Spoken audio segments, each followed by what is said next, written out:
दोस्तों, एक सरकारी स्कूल में कुछ बच्चे पढ़ रहे थे और धीमी धीमी बारिश हो रही थी। तभी स्कूल में एक जिला कलेक्टर की गाड़ी सायरन बजाते हुए आकर रुक जाती है। लेकिन उस सायरन की आवाज को सुनकर स्कूल में जो सभी बच्चे पढ़ाई कर रहे थे और स्कूल के जो सभी स्टाफ लोग थे वो हैरान हो जाते हैं और वो लोग सोचने लगते हैं कि इतना बड़ा अधिकारी आज इस सरकारी स्कूल में क्या करने के लिए आया है, आखिर वजह क्या हो सकती है। उसके बाद गाड़ी से जिला कलेक्टर साहब उतरते हैं और डायरेक्ट प्रिंसिपल ऑफिस के अंदर चले जाते हैं। ऑफिस के अंदर पहुंचने के बाद जो जिला कलेक्टर साहब थे वो एक टीचर के बारे में जानकारी जुटाने लगते हैं जिनका नाम अमित सर होता है। अब दोस्तों, अमित सर के बारे में वो जैसे ही जिला कलेक्टर साहब जानकारी लेने की कोशिश करने लगते हैं तो प्रिंसिपल साहब बहुत ही ज्यादा हैरान हो जाते हैं और प्रिंसिपल साहब सोचने लगते हैं कि आखिरकार इतना बड़ा अधिकारी एक मामूली से टीचर के बारे में इतना जानकारी क्यों ले रहा है। यही सब सोचते सोचते जो प्रिंसिपल साहब थे वो कलेक्टर साहब से पूछ लेते हैं कि आपको उनसे क्यों मिलना है, आपका उनसे क्या काम है। तब जिला कलेक्टर साहब कहते हैं कि सर, मुझे उनको कुछ पैसा वापस लौटाना है, इसलिए मैं उनके बारे में जानकारी ले रहा हूं और मैं उनसे मिलना चाहता हूं। तब प्रिंसिपल साहब बताते हैं कि वो तो यहाँ से काफ़ी समय पहले ही रिटायर हो चुके हैं और वो यहाँ पर पढ़ाने के लिए भी नहीं आते हैं, लेकिन मैं आपको उनका एड्रेस बता सकता हूँ। उसके बाद जिला कलेक्टर साहब कहते हैं कि ठीक है, जल्दी से आप मुझे उनका एड्रेस बता दीजिए। अब दोस्तों, ये बात जब प्रिंसिपल साहब सुनते हैं तो वो और भी ज़्यादा हैरान हो जाते हैं और उनके अंदर जानने की इच्छा और भी ज़्यादा बढ़ जाती है कि आखिरकार इतना बड़ा अधिकारी जो कि जिला कलेक्टर है वो एक मामूली से टीचर से क्यों मिलना चाहता है, वो उस टीचर से मिलने के लिए इतना ज्यादा बेचैन क्यों है। तभी प्रिंसिपल साहब जिला कलेक्टर साहब से पूछते हैं कि आपने अमित सर से कितना पैसा उधार लिया था। उसके बाद जिला कलेक्टर साहब कुर्सी पर बैठ जाते हैं और अपनी पूरी कहानी प्रिंसिपल साहब को बताने लगते हैं। दोस्तों, जिला कलेक्टर साहब बताते हैं कि सर, कुछ साल पहले मैं भी इसी स्कूल में पढ़ा करता था। एक दिन क्लास में अमित सर ने सभी स्टूडेंट से एक सवाल पूछा कि अगर तुम सभी बच्चों को 100 रुपए मिल जाए तो तुम सभी लोग उस पैसे का क्या करोगे।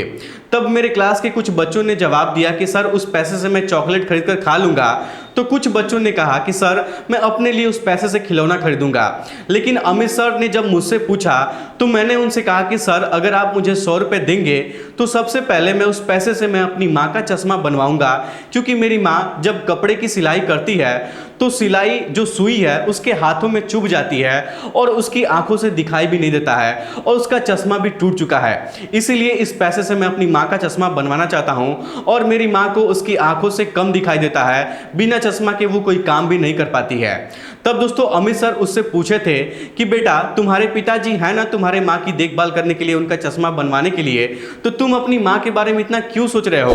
तब वो लड़का जो कि जिला कलेक्टर बन गया था वो अमित सर से कहता है कि सर देखिए, मेरे पिताजी की जो मृत्यु है वो बचपन में ही हो गई थी। मेरे पिताजी के गुजरने के बाद मेरी माँ ने ही मेरा पालन पोषण किया है और वही मुझे पढ़ा लिखा रही है और वो दूसरे के घरों में जाकर काम करती है, दूसरों के कपड़ों का सिलाई करती है और मेरा खर्च निकालती है। दोस्तों, वो कहता है कि मेरी माँ काफ़ी ज़्यादा बूढ़ी हो चुकी है और उसकी उम्र भी काफ़ी ज़्यादा हो चुकी है, अब वो थोड़ा बहुत कमज़ोर भी हो चुकी है। अगर मैं उसकी आंखों के लिए चश्मा बनवा दूंगा तो सुई में धागा डालते वक्त उसकी हाथों में सुई नहीं चुभेगी। इस बात को सुनकर दोस्तों अमित सर बहुत ही ज़्यादा भावुक हो जाते हैं और बड़े ही प्यार से उस बच्चे के पास जाते हैं और उसको गले से लगा लेते हैं और उससे कहते हैं कि बेटा, आज जो तुमने जवाब दिया है उससे पता चलता है कि तुम अपनी माँ से कितना ज़्यादा प्यार करते हो और यहाँ तक कि मेरा अनुमान है कि तुम अपनी ज़िंदगी में एक बहुत बड़े इंसान बनोगे। उसके बाद दोस्तों अमित सर उस लड़के को 100 रुपये नहीं देते हैं बल्कि उस लड़के को 200 रुपये देते हैं और उससे कहते हैं कि बेटा, 100 रुपये का तुम कुछ खा पी लेना,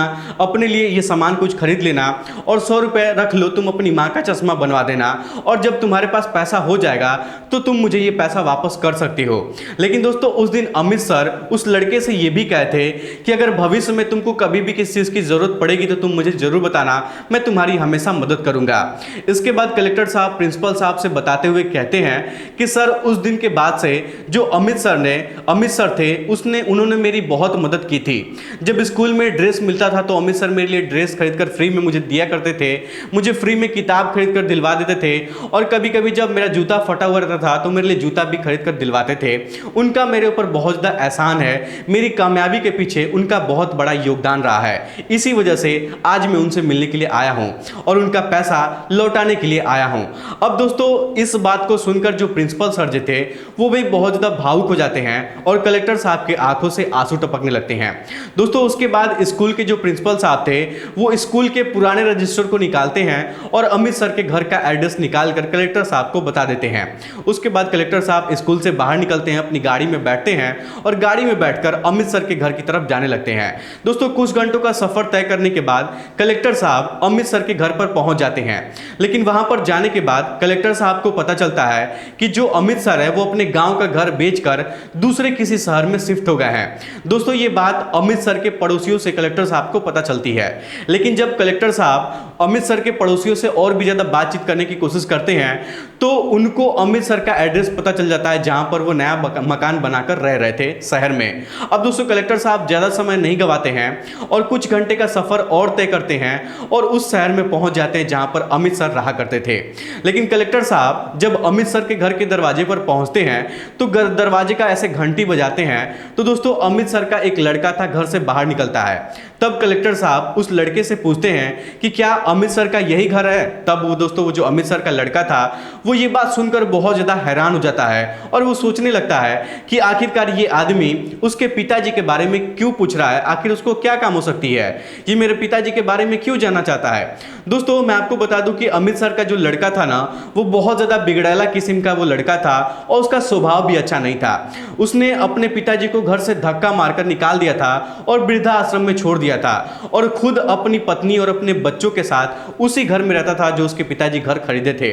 लेकिन जब अमित सर का लड़का अमित सर को वृद्धा आश्रम में छोड़कर चला आया था तो दोस्तों 3-4 सालों से वो अपने पिताजी से मिलने के लिए नहीं गया था और ना ही उसने कभी ये जानने की कोशिश किया था कि उसके पिताजी जिंदा हैं या फिर मर चुके हैं। तभी दोस्तों अमित सर का लड़का कलेक्टर साहब से पूछता है कि आप मेरे पिताजी से क्यों मिलना चाहते हैं, क्या काम है। तब कलेक्टर साहब उससे कहते हैं कि मुझे उनको कुछ पैसा वापस लौटाना है और इसी सिलसिले में मैं उनसे मिलने के लिए आया हूं। अब दोस्तों अमित सर का जो लड़का था ना वो पैसे रुपए का बहुत ज़्यादा लालची इंसान था। वो लड़का कलेक्टर साहब से कहता है कि जो पैसा आप पिताजी को देना चाहते हैं वो पैसा आप मुझे दे दीजिए, मैं उनको वापस लौटा दूंगा, मैं उनका इकलौता लड़का हूं और ये पैसा मैं उनको वापस दे दूंगा। लेकिन दोस्तों कलेक्टर साहब जो थे वो अमित सर के बेटे की एक बात को नहीं सुनते हैं और जिद पकड़ लेते हैं और उससे कहते हैं कि तुम सच सच बताओ कि अभी अमित सर फिलहाल रहते कहां पर हैं। तब दोस्तों जो अमित सर का लड़का था वो अपनी सारी सच्चाई कलेक्टर साहब के सामने उगल देता है और उनसे कहता है कि सर देखिए मैंने अपने पिताजी को वृद्धा आश्रम में छोड़ रखा है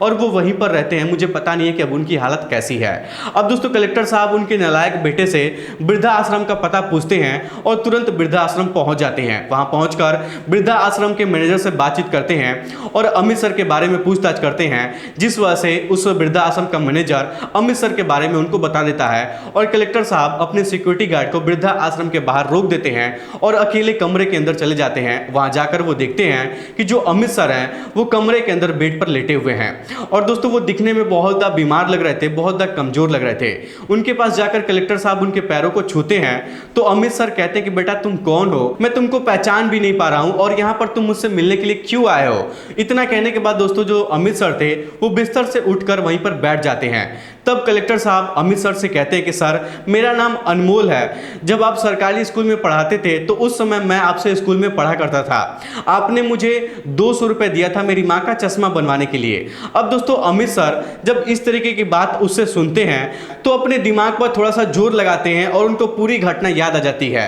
तब अमित सर कलेक्टर साहब से कहते हैं कि अच्छा तुम वही अनमोल हो ना जिसको मैंने 200 रुपये दिया था अपनी माँ का चश्मा बनवाने के लिए और पूरे क्लास के बच्चों को 100 रुपये दिया था। हाँ मुझे याद आ गया है, लेकिन एक बात बताओ तुम यहाँ पर क्या करने के लिए आए हो और तुम अपनी जिंदगी में करते क्या हो, आज मुझसे मिलने के लिए यहाँ पर क्यों आए हो। तब अनमोल यानी कि जो कलेक्टर साहब थे वो अमित सर से कहते हैं कि सर आपने मुझे उस दिन बोला था कि जब तुम्हारे पास पैसा हो जाएगा तो तुम मुझे वापस लौटा देना और इसीलिए आज मैं आप वापस यहाँ पर आपसे मिलने के लिए आया हूँ, आपका पैसा आपको देने के लिए आया हूँ। दोस्तों जब अमित सर इस तरीके की बात सुनते हैं तो उनकी आंखें भर आती हैं और अमित सर वहीं पर फूट फूट कर रोने लगते हैं। अमित सर को रोता हुआ देखकर जो कलेक्टर साहब थे उनकी भी आंखें भर आती हैं और कलेक्टर साहब भी फूट फूट कर उनके सामने रोने लगते हैं। दोस्तों कलेक्टर साहब बहुत हैरान हो जाते हैं और कलेक्टर साहब अमित सर से पूछते हैं कि सर आप ऐसे क्यों रो रहे हैं। तब अमित सर अपनी पूरी कहानी कलेक्टर साहब को बताते हैं। वो बताते हैं कि बेटा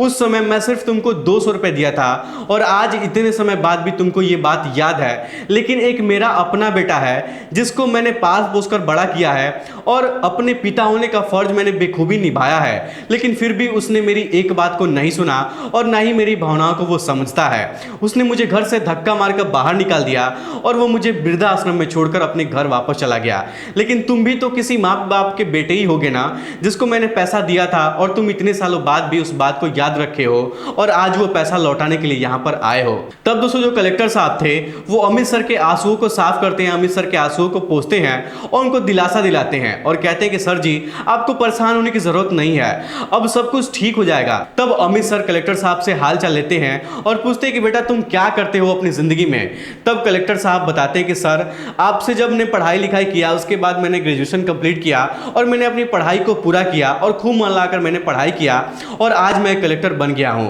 दोस्तों अमित सर जब ये बात सुनते हैं कि जो अनमोल है वो एक कलेक्टर साहब बन चुका है तो उसके पीठ को थपथपाते हुए कहते हैं कि शाबाश बेटा तुमने मुझे बहुत ज़्यादा खुश कर दिया है और आज तुमने बहुत अच्छा काम किया है, तुम अपनी ज़िंदगी में एक कामयाब इंसान बन चुके हो। अब दोस्तों इसके बाद दोनों लोग के बीच में बहुत सारी बातें होती हैं और जब बातचीत खत्म हो जाती है तब कलेक्टर साहब अमित सर से कहते हैं कि सर आप एक काम करिए, आपका जो भी यहाँ पर सामान है सारा सामान आप एक बैग में पैक कर लीजिए और आप मेरे साथ चलिए। तब दोस्तों इस बात को सुनकर अमित सर सोच में पड़ जाते हैं और वो उससे पूछते हैं कि बेटा अनमोल तुम मुझे यहां से कहां लेकर जाना चाहते हो। तब कलेक्टर साहब अमित सर से कहते हैं कि सर मैं आपको कहीं लेकर नहीं जा रहा हूं, मैं आपको एक अच्छी जगह पर लेकर जा रहा हूं जहां पर आपको होना चाहिए था। उसके बाद जो अनमोल था जो वृद्धा आश्रम के मैनेजर से बातचीत करता है और बातचीत करने के बाद वहां पर एक कागज पर साइन इन करता है और अमित सर को अपनी गाड़ी में बैठाता है और सीधा अपने घर की तरफ लेकर चला जाता है। जब घर पर पहुंचता है तो दोस्तों कलेक्टर साहब का जो घर था ना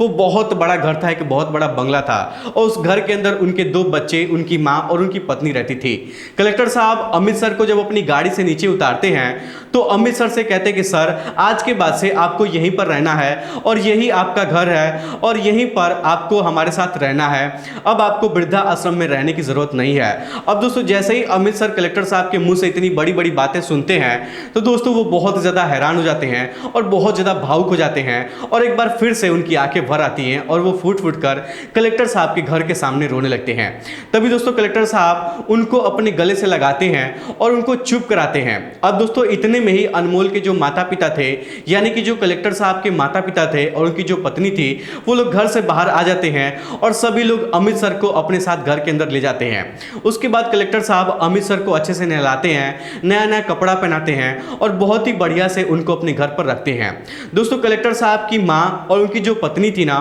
वो लोग अमित सर के बारे में बहुत कुछ सुनी थी और अमित सर के बारे में सब कुछ जानते थे। वो लोग जानते थे कि अमित सर अनमोल की फीस भी जमा किए थे, अनमोल की पढ़ाई में बहुत मदद किए थे, इसीलिए कलेक्टर साहब की मां और उनकी पत्नी अमित सर का बहुत मान सम्मान करती थी। और दोस्तों कलेक्टर साहब भी अमित सर का बहुत ज़्यादा देखभाल करते थे और जो कलेक्टर साहब के दोनों बच्चे थे वो अमित सर के साथ बहुत ज़्यादा मौज मस्ती करते थे, हमेशा दिन रात दादाजी दादाजी कहकर उनके साथ खेला करते थे। तो दोस्तों जो अमित सर थे ना उनका भी मन बहल जाया करता था और वो बहुत खुशी से अच्छे से वहां पर रहने लगे थे। अमित सर कभी कभी जब खाली में बैठते थे तो हमेशा सोचा करते थे कि देखो मैं इस बच्चे के सिर्फ 200 रुपए की मदद किया था और आज इसको याद है कि मैंने इसका कैसे मदद किया था, लेकिन एक मेरा नालायक बेटा है जिसके लिए मैंने अपना पूरा जीवन बर्बाद कर दिया, लेकिन उसको अभी तक समझ में नहीं आया है कि वो मेरे साथ क्या कर रहा है। दोस्तों अमित सर यही सब बात सोच सोचकर कभी कभी बैठकर रो लिया करते थे और अपने बेटे को हमेशा कोसा करते थे। और अमित सर ये भी सोचा करते थे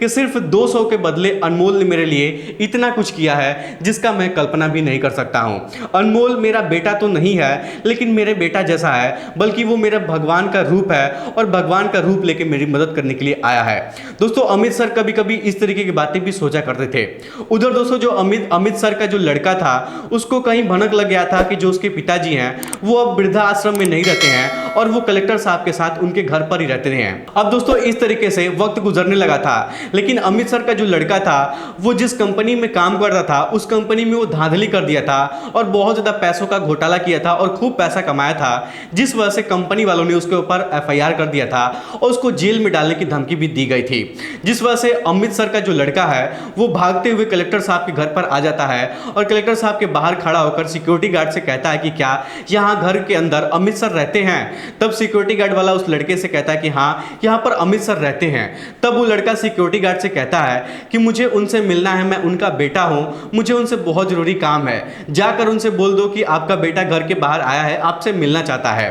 अब दोस्तों जो सिक्योरिटी गार्ड वाला था वो जैसे ही अमित सर के पास जाता है उनसे कहने के लिए कि आपका बेटा घर के बाहर आया है और वो आपसे मिलना चाहता है, तब तक अमित सर उस सिक्योरिटी गार्ड वाले से कह देते हैं कि देखो मेरा कोई भी बेटा नहीं है, मेरा बेटा बहुत पहले ही मर चुका है, इस दुनिया में नहीं है, अगर मेरा बेटा होता तो मैं कलेक्टर साहब के घर पर क्यों रहता। इस तरीके की बात वो सिक्योरिटी गार्ड वाले से कह देते हैं और सिक्योरिटी गार्ड वाले से वो ये भी कहते हैं कि तुम जाकर उसको बोल दो कि यहाँ पर तुम्हारे पिताजी नहीं रहते हैं और उनकी मृत्यु हो चुकी है, अब तुम्हारे पिताजी इस दुनिया को छोड़कर जा चुके हैं। अब दोस्तों जो सिक्योरिटी गार्ड वाला था वो घर से बाहर जाता है और जैसे जैसे अमित सर उससे बोले थे वो ठीक वैसे अमित सर के लड़के से वो ये सारी बातें बोल देता है, जिस वजह से अमित सर का जो लड़का है वो बहुत ज़्यादा परेशान हो जाता है और रोते हुए वहाँ से अपने घर वापस चला जाता है। लेकिन दोस्तों कुछ दिनों बाद कार्रवाई करते हुए कंपनी के जो लोग थे उसके ऊपर एफआईआर करते हैं और उसको जेल के अंदर डाल दिया जाता है। लेकिन दोस्तों उस दिन जब लड़का जो अमित सर का लड़का कलेक्टर साहब के घर पर आया था तो उस दिन रात का समय होता है, तब कलेक्टर साहब घर पर आते हैं तो अमित सर कलेक्टर साहब से बताते हैं कि मेरा बेटा यहाँ पर आया था और उसके साथ कुछ गलत हो गया है। तब कलेक्टर साहब भी अमित सर के बातों का ज़्यादा अहमियत नहीं देते हैं, क्योंकि दोस्तों कलेक्टर साहब परख चुके थे और जान चुके थे कि अमित सर का जो लड़का है, जो बेटा है, वो नालायक है और वो गलत काम में फंस जाएगा, वो ये इस बात को जानते थे। इसीलिए कलेक्टर साहब उसके बेटे की बातों पर ध्यान नहीं देते हैं और इस तरीके से सभी लोग की जिंदगी हंसी खुशी गुजरने लगती है। और दोस्तों अमित सर पूरे 15 साल तक कलेक्टर साहब के घर पर रहते हैं और 15 साल बाद उनका देहांत हो जाता है और वो इस दुनिया को छोड़कर चले जाते हैं। तो दोस्तों ये थी आज की कहानी, आपको कैसी लगी हमें कमेंट बॉक्स में जरूर बताइएगा। दोस्तों एक टीचर ने अपने स्टूडेंट को सिर्फ 200 रुपए देकर उसकी सहायता किया था और उस स्टूडेंट ने उस 200 का बदला इतने बड़े और बेहतरीन तरीके से निभाया था जिसकी कोई कल्पना भी नहीं कर सकता है। दोस्तों उस लड़के के बारे में, उस कलेक्टर साहब के बारे में आप लोग क्या कहना चाहेंगे, अपनी राय हमें कमेंट बॉक्स में जरूर बताइएगा। फिलहाल आज के इस वीडियो में इतना ही। वीडियो पसंद आए तो वीडियो को लाइक और चैनल को सब्सक्राइब जरूर करिएगा। आप सभी लोग का बहुत बहुत धन्यवाद।